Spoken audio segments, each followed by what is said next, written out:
And the last ones here say combining like terms in a quadratic expression.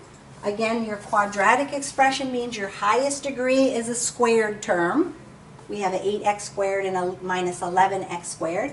When we combine our like terms, we can't combine an x squared with a plain x. They're not exactly the same label. So in this case, I'm going to combine these two. They're the only two that have the exact same thing right behind them. So 8 minus 11 is minus 3x squared.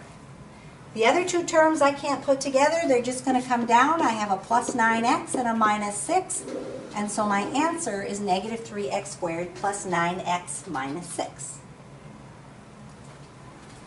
23, when I look at that one, I've got a little bit more I can combine, because I've got these two that have x squareds and these two that have plain x's.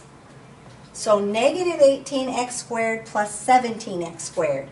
Negative 18 plus 17 is negative 1x squared. However, in algebra, you don't need the 1 in front of there. A negative 1x squared is the same thing as negative x squared. If you type it in like this, it's going to tell you it's correct and then remind you that you don't need the 1. Doing my x's, my plain x's, I have a positive 10 and a minus 12. 10 minus 12 is negative 2x. And then that minus 6 didn't have anybody to combine with, so he just goes on the end. And so my answer is negative x squared minus 2x minus 6. By the way, if you did these in a different order and you put the minus 6 before the minus 2x, it's still correct. However, best form is what they call descending order, the highest exponent down to the number without a variable called the constant term.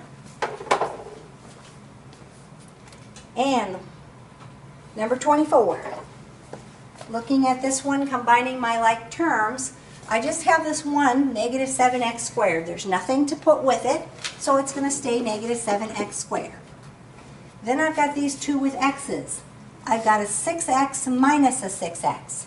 Well, 6 minus 6 is 0, so those are going to cancel each other out, and I'm not going to have any x's. Then I've got my numbers. I've got a negative 5 and a negative 13. My signs are the same. I add and keep the signs, so I get negative 18. So 7x squared minus 18 is going to be my answer. So keep in mind when you have opposites, 6x minus 6x and you get 0, you just don't write it down. There's nothing there.